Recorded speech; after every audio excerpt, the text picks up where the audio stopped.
Students, कैसे हैं आप सब। मैं गरिमा राठौड़, आपकी केमिस्ट्री एजुकेटर, फिर से आप सभी का स्वागत करती हूँ ऑन श्री करनी एकेडमी एंड एजुटेक।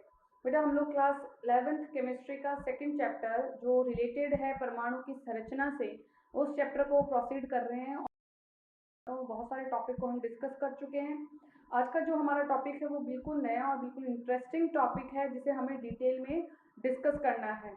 तो आइए स्टार्ट करते हैं हमारी जर्नी को। आज हम लोग स्टार्ट करेंगे परमाणु मॉडल से संबंधित टॉपिक। हालांकि इस टॉपिक से रिलेटेड बहुत सारी बातें आप पहले से जानते हैं, लेकिन आपको अभी और ऐसी बहुत सारी बातें हैं जो 11th क्लास में डिटेल में स्टडी करनी है।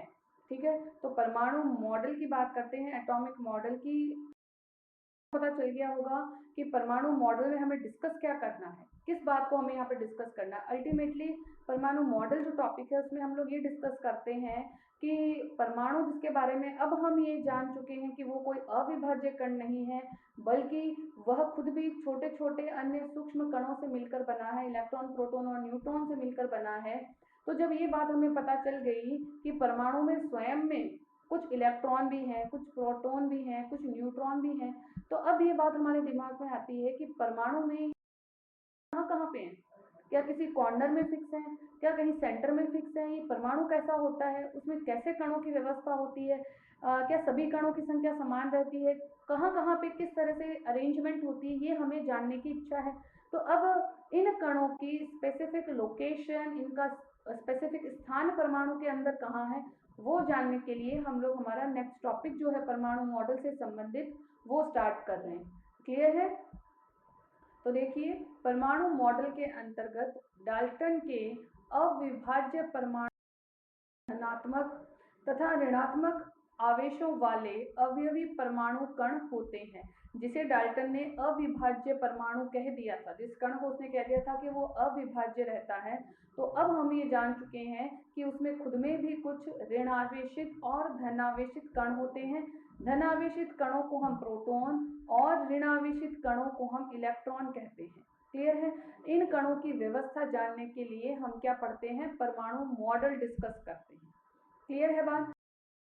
निश्चित अवयवी परमाणु कणों की व्यवस्था की व्याख्या करने के लिए विभिन्न परमाणु मॉडल प्रदर्शित किए गए, लेकिन कोई भी मॉडल इन कणों के स्थायित्व की व्याख्या नहीं कर सका। कोई एक अकेला मॉडल जो था वो यह व्याख्या नहीं कर सका कि यदि कणों की जो व्यवस्था हमें बताई जा रही है, जो अलग अलग मॉडल हम लोग डिस्कस कर रहे हैं, उसमें कण यहाँ है, इलेक्ट्रॉन यहाँ है, प्रोटॉन यहाँ है, तो वो वहां पर उपस्थित होने के बावजूद परमाणु के स्थायित्व में कैसे रोल निभा रहे हैं, उसकी कर सका। ठीक है, लेकिन फिर भी हम लोग थोड़ी हिस्ट्री पढ़ेंगे इसमें कि कौन कौन से मॉडल है, कैसे स्टार्टिंग हुई परमाणु के संरचना का अध्ययन करने की, और आज हम किस मुकाम पे हैं। आज हम जो जो परमाणु जिसे अब हम जानते पहचानते हैं, उस लेवल तक हम लोग कैसे पहुंचे हैं, तो वो हिस्ट्री जानना जरूरी, ताकि हमें पता चले कि कितने प्रयास किए गए थे। तो प्रस्तावित मॉडलों में से दो मॉडल जे थॉमसन, ये बहुत इंपॉर्टेंट है, जो पूछा जाता है ये हम लोग डिस्कस करेंगे, और अर्नेस्ट रदरफोर्ड, इन दोनों की चर्चा हम करेंगे। जे थॉमसन का मॉडल में कोई खास विशेषता नहीं थी, तो इसे हम बहुत ज़्यादा लेवल पर डिस्कस नहीं करने वाले। छोटा सा टॉपिक है, फटाफट से डिस्कस करके इसको फिनिश करके रदरफोर्ड के मॉडल से रिलेटेड कॉन्सेप्ट जो है वो थोड़ा इंपॉर्टेंट है, उससे रिलेटेड प्रश्न भी आते रहते हैं, कंपटीशन एग्जाम्स में भी आते हैं, यहाँ पर भी आपके 11th में भी आ सकते हैं, आपके बेसिक के लिए भी इंपॉर्टेंट है, तो वो हम थोड़ा यहाँ डिटेल में डिस्कस करेंगे। क्लियर है बात? आइए आगे मूव ऑन करते हैं। तो परमाणु का थॉमसन मॉडल सबसे पहले हम लोग डिस्कस करेंगे। सबसे सिंपल मॉडल जो सबसे पहले दिया था जे थॉमसन, जिनका हम नाम इस पाठ के स्टार्टिंग से सुनते आ रहे हैं, उन्होंने ये मॉडल दिया था जिसे हम कह रहे हैं थॉमसन मॉडल। क्लियर है बात? आइए देखते हैं। तो उन्हीं के नाम से इस मॉडल को जाना जाता है, जिसे हम कह रहे हैं थॉमसन मॉडल। सन 1898 में जे थॉमसन ने परमाणु को 10 की घात -8 सेंटीमीटर त्रिज्या का एक ठोस गोला माना, जिसमें प्रोटॉन्स स्थित हैं। ये बात उन्होंने सबसे पहले आइडिया लगाया, कुछ ज्यादा नहीं पता था उन्होंने, लेकिन उन्होंने आइडिया लगा के कहा कि जो परमाणु है जिसकी इतनी चर्चा हम लोग कर रहे हैं कि इसमें इलेक्ट्रॉन भी, इसमें प्रोटॉन भी है, तो उन्होंने क्या कहा कि ये कुछ नहीं भाई, ये तो एक ठोस गोला है, कुछ नहीं है, छोटा सा एक गोला है जिसके अंदर क्या है, जिसके अंदर प्रोटॉन्स, धनावेशित कण, जिनके बारे में हम पढ़ चुके हैं कि उन्हें हम प्रोटॉन्स कहते हैं, वो प्रोटॉन्स होते हैं। ठीक है, इस धनावेशित ठोस गोले में इलेक्ट्रॉन्स, ऋणावेशित कण कौन से थे, इलेक्ट्रॉन्स थे। इलेक्ट्रॉन्स परमाणु के धनावेश को संतुलित करते हैं। समझ में आई बात? तो उन्होंने कोई खास व्यवस्था नहीं बताई, बस ये बता दिया कि भाई प्रोटॉन्स का बना हुआ एक गोला है जिसमें कहीं कहीं पे इलेक्ट्रॉन है, और इलेक्ट्रॉन क्या कर रहे हैं, प्रोटॉन को बैलेंस करके रख रहे हैं, संतुलित करके रख रहे हैं। लेकिन कहाँ, कितने, किस प्रकार व्यवस्था है, ये कुछ भी ये क्लियर नहीं कर पाए थे। लेकिन हाँ, आइडिया जरूर दे दिया था कि हाँ भाई, प्रोटॉन्स भी होते हैं, इलेक्ट्रॉन भी होते हैं, और दोनों बैलेंस किया हुआ है। थॉमसन के इस मॉडल को थॉमसन का प्लम पुडिंग मॉडल भी कहते हैं। इसी नाम से प्रश्न भी पूछा जा सकता है कि प्लम पुडिंग मॉडल किसने दिया था, परमाणु के संरचना से संबंधित प्लम पुडिंग मॉडल को समझाइए, बताइए किसने दिया था, क्या विशेषता थी। तो प्लम पुडिंग मॉडल किसका है, थॉमसन का जो मॉडल था उसी को कहते हैं, क्योंकि इसका रूप बूंदी के एक लड्डू से समझा जा सकता है जिसमें इलायची के दाने इलेक्ट्रॉन्स की चारों ओर धसे रहते हैं एवं बूंदी के दाने धनावेशित प्रोटॉन्स हैं। तो इसमें कोई बात नहीं है। प्लम पुडिंग जो मॉडल दिया गया है, ये यूँ समझ लो कि जो अंग्रेज जो होते हैं, क्रिश्चियंस जो होते हैं, जब क्रिसमस पे वो लोग केक बनाते हैं घर पे, तो उसमें कहीं कहीं पे चेरीज होती हैं, तो इसके अकॉर्डिंग इन्होंने उससे कंपेयर किया, या फिर हम इसे वाटरमेलन से भी कंपेयर कर सकते हैं।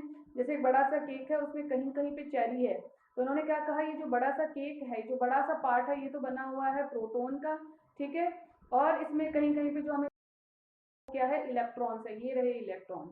ठीक है, ये जो मैंने डॉट्स बनाई हैं, बीच बीच में जो सर्कल्स बना दिए हैं, छोटे छोटे जो गोले बनाए हैं, ये यहाँ पे प्रदर्शित कर रहे हैं इलेक्ट्रॉन्स को।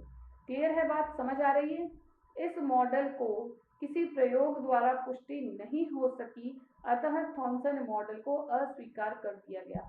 जैसे जैसे और रिसर्च बढ़ती गई, जैसे जैसे वैज्ञानिकों का ध्यान इस और इंगित हुआ, इस और उनका ध्यान आकर्षित हुआ, तो धीरे धीरे ये गया कि भाई थॉमसन ने मॉडल से संबंधित, परमाणु की संरचना से संबंधित, इलेक्ट्रॉन प्रोटॉन की व्यवस्था से संबंधित जो बात कही है, जो मॉडल दिया है, क्या वो 100% करेक्ट है कि नहीं है। तो इसकी पुष्टि के लिए उन्होंने क्या किया, बहुत सारे एक्सपेरिमेंट किए, लेकिन किसी भी एक्सपेरिमेंट में थॉमसन का जो मॉडल था वो फिट नहीं बैठा। क्लियर है बात? आइए आगे मूव ऑन करते हैं।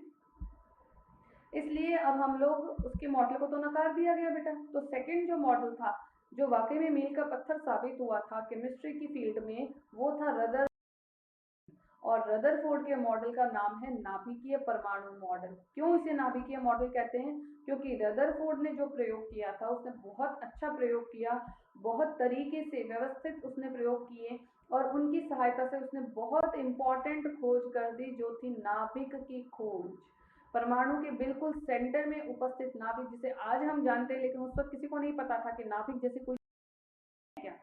तो किस तरह से अंदाजा लगा के, किस तरह से अपने प्रयोगों से, किस तरह से अपने प्रयोगों के बार बार निकाले गए निष्कर्षों से वो एक रिजल्ट पर पहुंचे, और उस रिजल्ट को उन्होंने बखूबी एक्सप्लेन किया। जैसे जब कोई नई बात पहली बार कोई दुनिया में बताते, तो उस बात को इजीली एक्सेप्ट नहीं किया जाता, लोग कहते हैं ये पागल है, ऐसा होता थोड़ी ना है, ऐसा नहीं होता है। तो रदरफोर्ड ने भी अपने जो प्रयोग किए उनको इस तरह से एक्सप्लेन किया, इस तरह से उसके फैक्ट दिए, इस तरह से उसके प्रूफ दिए कि नाभिक की जो खोज थी वो लोगों ने स्वीकार करी। और आज हम जिसे नाभिक बोलते हैं, वो योगदान किसने दिया था? रदरफोर्ड ने दिया था। तो रदरफोर्ड का जो प्रयोग है वो भी बहुत फेमस है, जिसे हम कहते हैं स्कैटरिंग प्रयोग, या इसे सोने की पन्नी का प्रयोग भी कहते हैं। क्या कहते हैं? सोने की पन्नी का प्रयोग।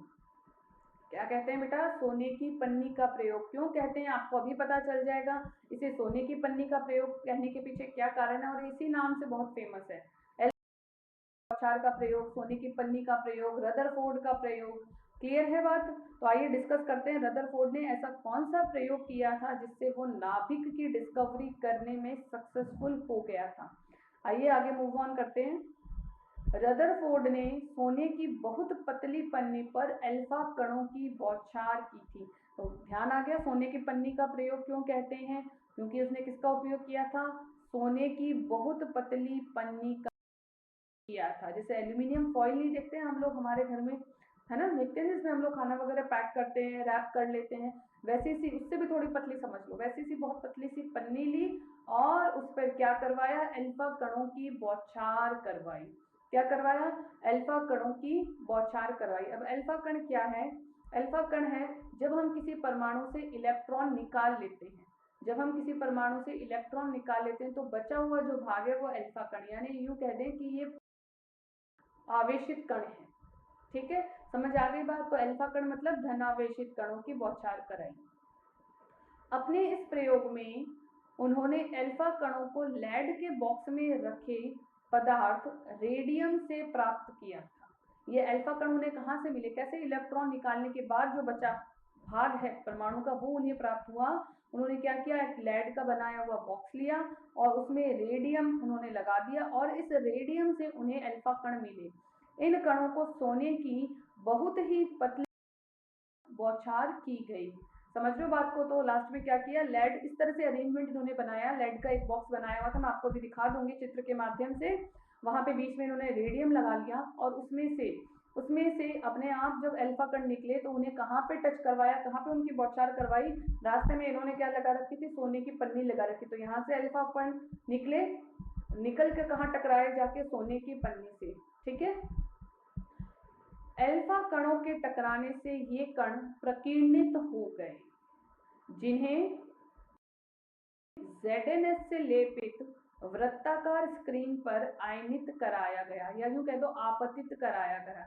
फिर क्या हुआ, जैसे ही अल्फा कण निकले, ठीक है, अल्फा कण निकाल के कहाँ से टकराएंगे, सोने की पन्नी हमने ले रखी है, वहां से ये टकरा गए और टकरा के प्रकीर्णित हो गए, फैल गए। ठीक है, और सबसे पीछे जो पूरा इन्होंने एक्सपेरिमेंट किया उसमें सबसे पीछे इन्होंने क्या लगा रखा था, जिंक सल्फाइड का लेप कर रखा था। अब ये जो जिंक सल्फाइड आपको पता है दीप्तिशील पदार्थ, हम लोग पढ़ चुके हैं। जैसे कणों की बौछार होती है, कोई कण इससे टकराता है तो ये लाइट, ग्रीन कलर की लाइट से ग्लो कर जाता है, चमकने लगता है। ठीक है, स्क्रीन पर टकराने से प्रतिदीप्ति उत्पन्न हुई। वही बात है, कहाँ स्क्रीन किसकी बना रखी है हमने, जिंक सल्फाइड की है। तो यहाँ पर जैसे ही कणों की टक्कर हुई उनमें से प्रतिदीप्ति उत्पन्न हुई जो इन कणों को पहचानने में सहायक होती थी। तो जहां जहां पे लाइट ग्लो हुई, दीप्ति उत्पन्न हुई, वहां वहां पे पता चल गया कि कणों ने आके है। क्लियर है बात।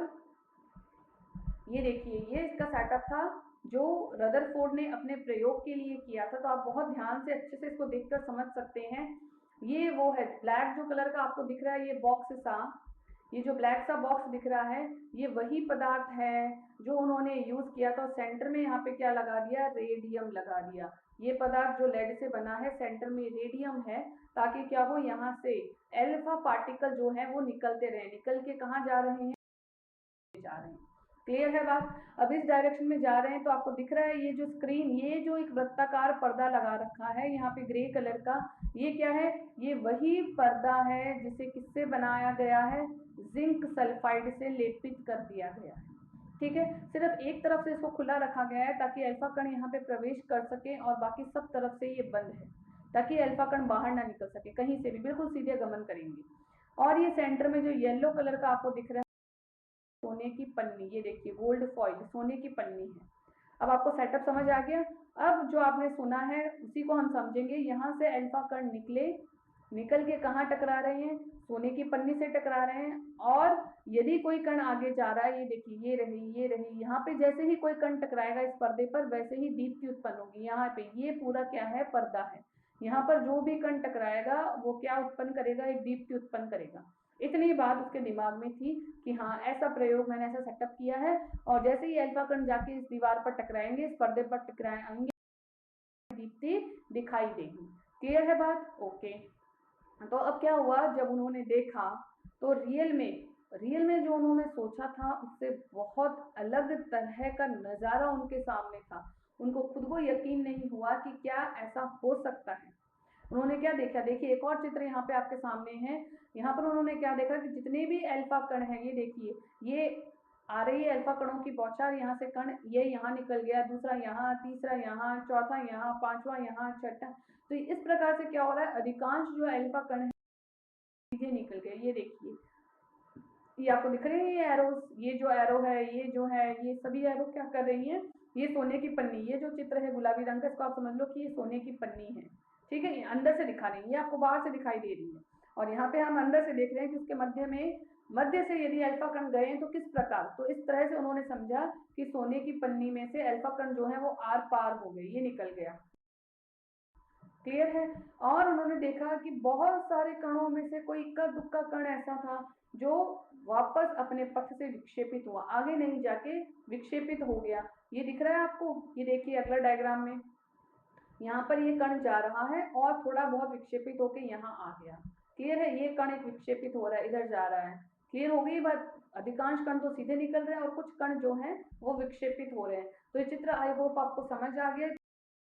उन्होंने बनाया था प्रयोग को प्रदर्शित करने के लिए, अल्फा कणों की बौछार करवाई, जिंक सल्फाइड पर जहां जहां दीप्ति उत्पन्न हुई वहां वहां उन्होंने व्यवहार देख लिया कि अल्फा कण किस प्रकार का व्यवहार प्रदर्शित करते हैं। क्लियर है बात। तो इस प्रयोग के द्वारा उन्होंने क्या क्या निष्कर्ष निकाले, क्या समझा। भाई बहुत सारे कण निकल गए, ये ठीक है, लेकिन इसके निष्कर्ष क्या निकले वो अब हम देखेंगे, और भी बहुत बार एग्जाम में पूछा जाता है। क्या देखा, अभी आपने जो चित्र बताया है उसमें हमने जो जो बातें नोट की है वही हम यहाँ पे पढ़ रहे हैं। अधिकांश अल्फा कण सोने की पत्ती से विक्षेपित हुए बिना निकल गए। ध्यान आ रहा है, वो जो मैंने आपको ऊपर चित्र दिखाया था इस तरह से, उसमें ज्यादातर कण यूं सीधे पास हो गए थे, इस तरह से सीधे पास हो रहे थे। तो यही बात यहाँ लिखी गई है कि अधिकांश कणों के लिए उन्होंने क्या देखा कि वो सीधे सीधे सोने की पत्ती में से पार होके आगे नीचे जो पर्दा लगा हुआ था वहां पे टक्कर करके टकरा के दीप्ति उत्पन्न कर रहे हैं। अधिकांश, बहुत बार उन्हें दीप्ति दिखाई दी। फिर उन्होंने क्या देखा, अल्फा कणों का विक्षेपण बहुत कम कोण से हुआ। किनका, कुछ कणों का, बहुत कम कण थे। याद है आपको, एक और फिगर मैंने अभी दिखाया था जिसमें हमने इस तरह से देखा कि अधिकांश कण तो सामने जा रहे हैं, कुछ कण हैं जो यहाँ से आके विक्षेपित हो गए, या यहाँ आके इस तरफ विक्षेपित हो गए, या फिर थोड़ा सा इस और विक्षेपित हो गए। तो इस तरह के कण तो बहुत कम थे। ज्यादातर कौन से थे, जो सीधे सीधे पास ऑन हो रहे थे, आगे की तरफ निकल गए थे सोने की पत्ती से टकराकर। ठीक है, बहुत ही थोड़े कण, लगभग 20,000 में से एक, ये बात आपको ध्यान देनी है, 20,000 कणों में से कोई एक कण था जो पीछे की ओर अर्थात 180 डिग्री के कोण से, इसे भी मैं बता देती हूँ आपको, इस तरह का यदि हम परमाणु मान रहे हैं तो अधिकांश कण तो इसमें से सीधे पास ऑन हो रहे हैं। कोई एक कण ऐसा था जो यहाँ गया सीधा और बिल्कुल इसी रास्ते से लौट आया, यानी जहां से गया वहीं से वापस आया। अब ये बात जब रदरफोर्ड ने देखी तो उन्हें बहुत ताज्जुब हुआ, अरे ऐसा कैसा हो रहा है। क्यों, क्योंकि थॉमसन ने क्या कहा था कि भी परमाणु जो है वो किससे बना हुआ है, प्रोटॉन से। तो उसके अकॉर्डिंग क्या था कि ये हमने परमाणु लिया तो यहाँ सब जगह क्या है, धनावेश है, सभी जगह धना, और इलेक्ट्रॉन तो बेचारे कहीं कहीं बीच बीच में पड़े हुए हैं, नहीं, प्लम पुडिंग मॉडल से कहीं कहीं पे इलेक्ट्रॉन है। तो रदरफोर्ड ने ये सोच के, उसके दिमाग में ये पिक्चर क्लियर थी, ठीक है, थॉमसन का बताया हुआ मॉडल सभी के दिमाग में क्लियर था। अब उसने क्या किया, जब अल्फा कणों की बौछार कराई तो अल्फा कणों पे कैसा आवेश था, पॉजिटिव था। तो उन्हें पता था कि ये क्या करेंगे, आपस में एक दूसरे को प्रतिकर्षित करेंगे और सारे कण जैसे ही टकराएंगे वैसे ही वापस आ जाएंगे। ये जो बात हो रही है किसकी हो रही है, सोने की पन्नी के लिए ये बात कही जा रही है, क्योंकि भाई सोना है, सोना पदार्थ है जो किससे बना है, परमाणुओं से मिलकर बना है। भले सोना ले लो, चांदी ले लो, कुछ भी ले लो, सभी में परमाणु तो उपस्थित होंगे। क्लियर है, तो वही परमाणु की बात हो रही है यहाँ पे कि थॉमसन ने जो बात बताई थी उसके अनुसार सभी जगह धनावेशित कण पड़े हैं, सभी जगह प्रोटॉन में कौन पड़ा है, परमाणु में सभी जगह प्रोटॉन पड़ा है। ठीक है, अब क्या हुआ, जैसे इस पर अल्फा कणों की बौछार कराई तो वापस लौट आने की बजाय कणों ने क्या किया, सीधे गुजर गए। इस वाले चित्र की तरह से अधिकांश कण सीधे गुजर गए। ताजु, ये क्या बात हुई, जब सारे पॉजिटिव कण हैं, सारे के सारे प्रोटॉन हैं परमाणु में, तो इन्हें तो प्रतिकर्षित होकर वापस आना चाहिए था, ये कैसे लौट गए, आगे कैसे गुजर गए।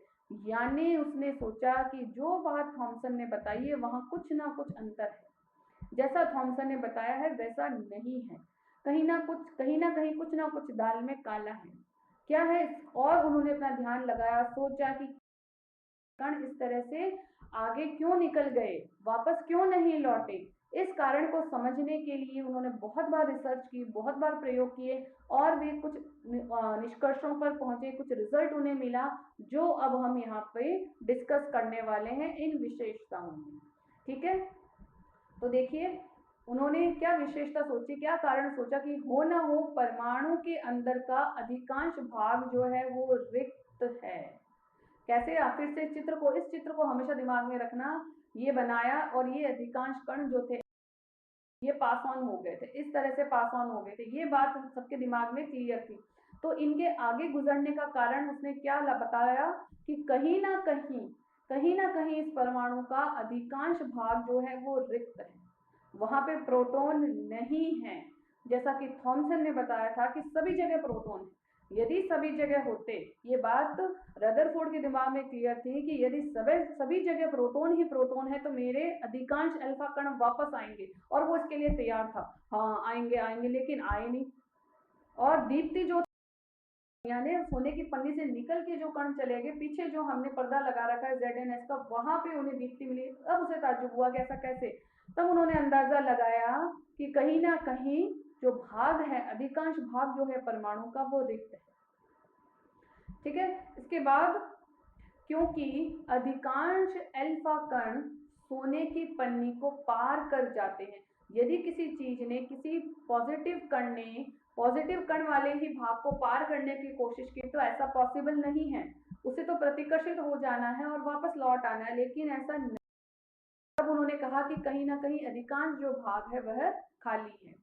फिर कुछ अल्फा कण, धनावेशित कण विक्षेपित होते हैं। अल्फा कणों पर कैसा आवेश था? धनावेशित आवेश था।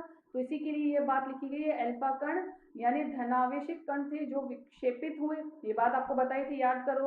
अभी अभी मैंने जो यहाँ पे चित्र बनाया था उसमें मैंने बताया कि ये सीधा निकल गया, ये सीधा, लेकिन कुछ एक भी थे जो इस तरह से विक्षेपित हो गए। तो है कि होना तो था, ज्यादातर विक्षेपित होते, वापस लौट आते, लेकिन ऐसा नहीं होके ज्यादातर तो सीधे निकल गए और कुछ एक कण ऐसे थे, बहुत कम, लेकिन थे, बहुत कम थे लेकिन थे, जिन्होंने क्या किया, अपना मार्ग बदल लिया और अपने मार्ग से विक्षेपित हो गए। ठीक है, यह विक्षेपण अवश्य ही अत्यधिक प्रतिकर्षण बल के कारण होता होगा। ये बात उसने आइडिया लगाई कि भाई ज्यादातर कण अगर सीधे निकल रहे हैं तो कुछ कणों का विक्षेपण हुआ है, यानी कुछ ना कुछ ऐसा है जो उन्हें सीधे नहीं गुजरने दे रहा। वो क्या हो सकता है? वो किसी ना किसी प्रकार का प्रतिकर्षण बल है। प्रतिकर्षण बल का ही आइडिया उसने क्यों लगाया? क्योंकि उसे पता था अल्फा कणों पर आवेश है धनावेश, और परमाणु के अंदर भी धनावेश होता है, लेकिन कहाँ होता है ये उसे आइडिया नहीं था, बट ये पता चल गया कि है तो सही कहीं ना कहीं। और उसी धनावेश के कारण जो अल्फा कण, जो मेरे धनावेशित कण हैं, इन पे कोई प्रतिकर्षण जो इतना है, जो प्रतिकर्षण इतना है कि इन्हें अपने मूल पथ से विक्षेपित कर सकता है। ये आइडिया उसे लग गया था। ठीक है, इससे यह पता चलता है कि थॉमसन के विचार के विपरीत परमाणु के अंदर धनावेश समान रूप से बटा हुआ नहीं है। बिल्कुल सही बात। ध्यान है, मैंने आपको अभी भी बताई है ये बात कि थॉमसन ने तो कह दिया था सभी जगह प्रोटॉन ही प्रोटॉन है, सभी जगह धनावेश है। ऐसा नहीं था। बिल्कुल रदरफोर्ड को बिल्कुल अपनी उम्मीदों से बिल्कुल अलग तरह के नतीजे दिखे, बिल्कुल एकदम शॉक हो गया। उसने पहली टाइम देखा था ऐसा कैसे हो रहा है, क्योंकि जो उसने सोचा था, उसने सोचा था कि मुझे इस तरह के रिजल्ट मिलेंगे, वैसा नहीं मिल के उसे बिल्कुल अलग तरह के रिजल्ट मिले। आगे देखिए, यानी धनावेश बहुत कम आयतन के अंदर संकेंद्रित होना चाहिए, जिसमें धनावेशित अल्फा कणों का प्रतिकर्षण विक्षेपण हुआ है। तो ये आइडिया भी उन्हें मिल गया कि ये जो धनावेश, जिसे थॉमसन कह रहे थे कि सभी जगह एक समान रूप से बटा हुआ है, वैसा नहीं है, बल्कि यह जो धनावेश है ये कहीं ना कहीं बहुत छोटे से भाग में, कहीं पे भी बहुत छोटे से भाग में उपस्थित है। सभी तरफ धनावेशित कण यानी प्रोटॉन्स फैले हुए नहीं हैं। ये बात उनको पता लग गई। अगर सभी और होते तो भी अल्फा कण जैसे ही आया हो तो लौट जाना था, यहाँ टकराता लौट जाना था, यहाँ टकराया नहीं हुआ, सीधा निकल गया, यानी रिक्त है। और धनावेश है तो सही, क्यों? क्योंकि प्रतिकर्षण हमें मिला है। कुछ कण ऐसे हैं जो विचलित हो गए अपने मार्ग से, विक्षेपित हो गए अपने मार्ग से, यानी कहीं ना कहीं धनावेशित कण तो है, लेकिन वो है बहुत छोटे से भाग में कहीं। क्लियर है बात?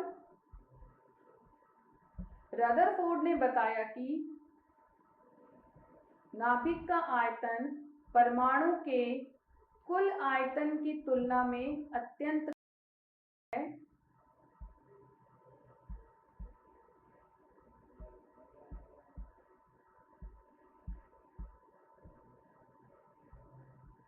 अत्यंत कम होता है। और उस वक्त हमें क्या पता चलेगा कि हमने जो भी टॉपिक क्लियर किया है, रदरफोर्ड के मॉडल से संबंधित हमें निष्कर्ष पता चल गए कि हमने ये देख लिया कि कहीं ना कहीं मॉडल में, कहीं ना कहीं संपूर्ण मॉडल में जो धनावेश है वो बहुत छोटे से भाग में केंद्रित है। और ऋण आवेश के बारे में अभी कुछ चर्चा नहीं हुई, ये पता चल गया है कि अधिकांश जो भाग है, परमाणु का अधिकांश जो भाग है वो रिक्त रहता है। क्लियर है बात? तो आज के लिए हम इतना ही टॉपिक करेंगे। आगे का टॉपिक जो है वो नेक्स्ट क्लास में क्लियर करेंगे, जहाँ पे मैं आपको बताऊंगी कि रदरफोर्ड ने जो भी अपना निष्कर्ष निकाला, जो भी विशेषताएं समझी, उसके आधार पर परमाणु के मॉडल के बारे में उन्होंने क्या क्या कौन कौन सी ऐसी खास बातें थी जो उनके द्वारा बताई गई थी परमाणु के मॉडल से संबंधित। अभी के लिए आपने जो मैंने जो आपको चित्र दिखाया है उसे आप ध्यान से देखेंगे, समझेंगे, और आपने जो प्रयोग पढ़ा है जिसे हम बहुत फेमस कह रहे हैं, और सोने की पन्नी का प्रयोग जिसे हम कह रहे हैं, उस पर किस प्रकार से प्रयोग करके कौन कौन से निष्कर्ष निकाले गए, उन्हें आप रिवाइज करेंगे और अपने दिमाग में रखेंगे। आगे की क्लास में हम लोग फिर से रदरफोर्ड के मॉडल को थोड़ा सा डिस्कशन करेंगे, क्योंकि जो मेन पॉइंट्स हैं चित्र से संबंधित, जो मॉडल से संबंधित जो हमारे बाकी है, वो हम लोग नेक्स्ट क्लास में डिस्कस करेंगे। आज के लिए इसी टॉपिक के साथ क्लास एंड करते हैं, मिलते हैं नेक्स्ट क्लास में। Okay, thanks for watching the video.